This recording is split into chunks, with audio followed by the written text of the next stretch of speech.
மாதம்பட்டி ரங்கராஜ் மறுபடியும் மானபங்கம் செய்யப்பட்டாரா? இந்த தடவை ப்ளூ சட்டை மாறன் ஸ்டைல்ல கலாய்ச்ச குரேஷி. மாதம்பட்டி ரங்கராஜ் பிரபல ஆடை வடிவமைப்பாளர் ஜாய் கிறிசல்டாவ 2வது கல்யாணம் பண்ணிக்கிட்டதுக்கு பின்னாடி அடிக்கடி டாக் ஆஃப் த டவுனா இருக்காரு. ஃபர்ஸ்ட் மனைவிய விவாகரத்து செய்யாமலே அவரு 2வது கல்யாணம் பண்ணிக்கிட்டதுதான் ரொம்ப பெரிய விவாதமா மாறிச்சு. இப்போ யூடியூப்குள்ள நுழைஞ்சாலே ஜாய் கிறிசல்டாவோட சமீபத்திய பேட்டிகள் தான் வேகமா பரவிக்கிட்டு இருக்கு. இது இப்படி இருக்க விஜய் டிவி கலக்க போவது யாரு குரேஷி மானம்பட்டிய தொடர்ந்து கலாய்ச்சிட்டே வராரு.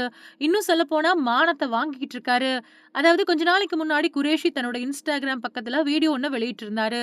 அந்த வீடியோவுல குரேஷி மாதம்பட்டி ரங்கராஜ் மாதிரியே இமிடேட் பண்ணியிருந்தாரு. அதாவது மாதம்பட்டி ரங்கராஜ் தனக்கு அனுப்பின பர்சனல் வீடியோ ஒண்ணு ஜாய் கிறிசல்டா பகிர்ந்திருந்தாங்க. அந்த வீடியோவுல Madhampatty Rangaraj love you miss you அப்படின்னு ஜாய் கிறிசல்டாவை ஹாய் பொண்டாட்டி அப்படின்னு எல்லாம் கூப்பிட்டு இருந்தாரு. மாதம்பட்டி ரங்கராஜ் எப்படி ரொமான்டிக்கா அந்த வீடியோவுல பேசி இருந்தாரோ அதே மாதிரி பேசி மாதம்பட்டி அண்ணன் ஸ்டைல்ல மனைவிக்கு ஓணம் வாழ்த்து சொன்ன அப்படின்னு குறிப்பிட்டிருந்தாரு குரேஷி. இந்த வீடியோவுக்கு மாதம்பட்டி ரங்கராஜ் ரொமான்ஸ் பத்தலடா என்கிட்ட 2 வாரம் ட்ரைனிங் வாடா அப்படின்னு கூட கமெண்ட் பண்ணியிருந்தாரு.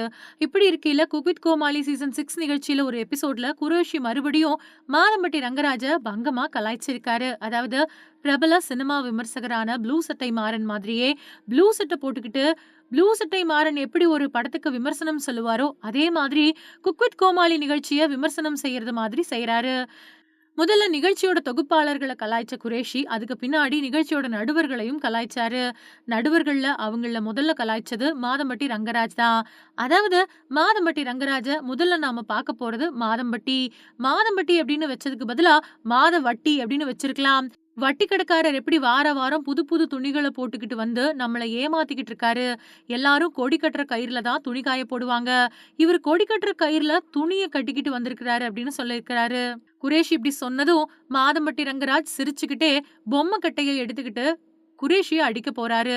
அதுக்கு புகழ் குரேஷியா இருந்தாலே கலாய்ப்பான். இப்போ ப்ளூ சட்டை மாறின மாதிரி வேஷம் போட்டுக்கிட்டு வந்திருக்கான்.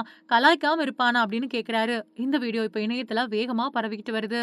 இத பார்த்த இணையவாசிகளோ மாதம்பட்டி ரங்கராஜ குரேஷி மறுபடியும் மறுபடியும் கலாய்ச்சிட்டு வராரே அப்படின்னு கமெண்ட் போட்டுட்டு வராங்க.